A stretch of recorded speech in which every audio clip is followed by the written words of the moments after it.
भक्तों, बट सावित्री व्रत कथा।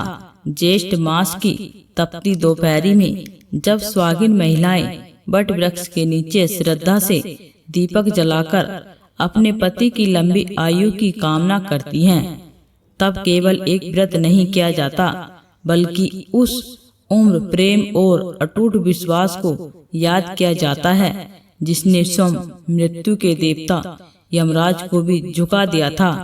यह कथा है पतिव्रता सावित्री की, एक ऐसी नारी की जिसने अपने साहस, बुद्धि और सच्चे प्रेम से अपने पति सत्यवान को मृत्यु के मुख से वापस ले लिया था।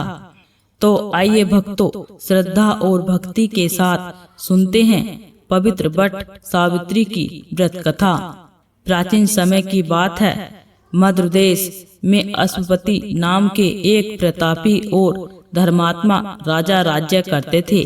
उनके पास धन, वैभव और सुख सुविधाओं की कोई कमी नहीं थी, लेकिन एक दुख उन्हें भीतर ही भीतर परेशान कर रहा था।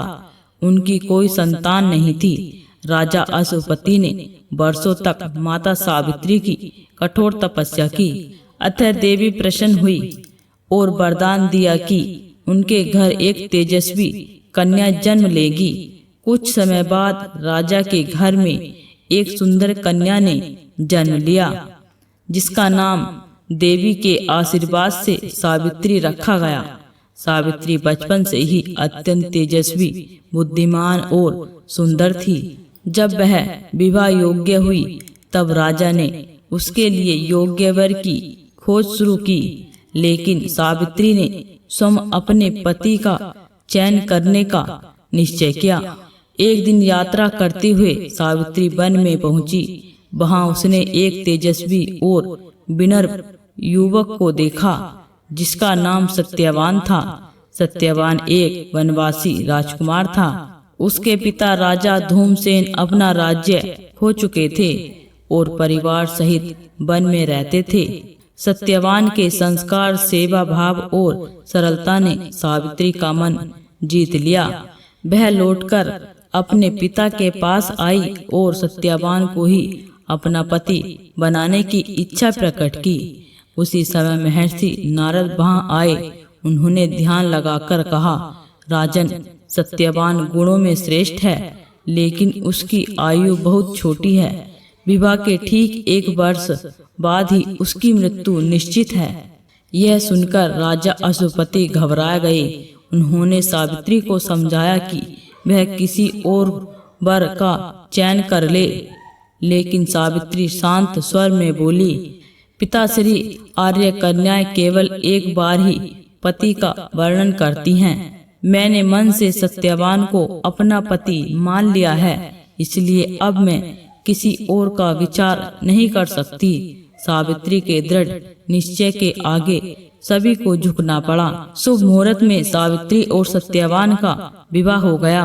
विवाह के बाद सावित्री वन में अपने सास ससुर और पति के साथ सरल जीवन बिताने लगी, लेकिन उसके मन में नारद मुनि की बात हमेशा रहती थी। जैसे जैसे 1 वर्ष पूरा होने लगा, सावित्री का मन बेचैन होने लगा। मृत्यु का वह दिन निकट आ चुका था। जिस दिन सत्यवान की आयु पूरी होने वाली थी, उस दिन सावित्री ने कठोर व्रत रखा। उसने बट वृक्ष की पूजा की और भगवान से अपने पति की रक्षा की प्रार्थना की। सत्यवान लकड़ी काटने वन में जाने लगे तो सावित्री भी उनके साथ चल पड़ी।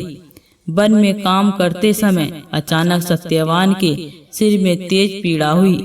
वह कमजोर होकर सावित्री की गोद में लेट गए।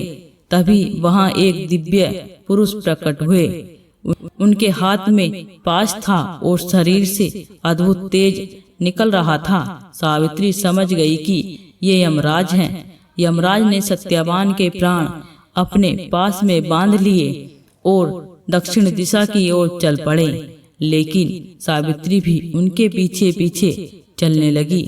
यमराज ने कहा, देवी, अब वापस लौट जाओ। यह संसार का नियम है। जो जन्म लेता है उसे एक दिन मृत्यु अवश्य आती है। सावित्री बोली, धर्मराज, जहाँ तक मेरे पति जाएंगे वहाँ तक उनका धर्म निभाते हुए मैं भी जाऊंगी। सावित्री की पतिव्रता शक्ति और मधुर वाणी से यमराज प्रसन्न हुए। उन्होंने कहा, तुम सत्यवान के जीवन को छोड़कर कोई भी वरदान मांग सकती हो। सावित्री ने पहले अपने अंधे सास ससुर की आंखों की रोशनी और उनका खोया हुआ राज्य वापस मांगा।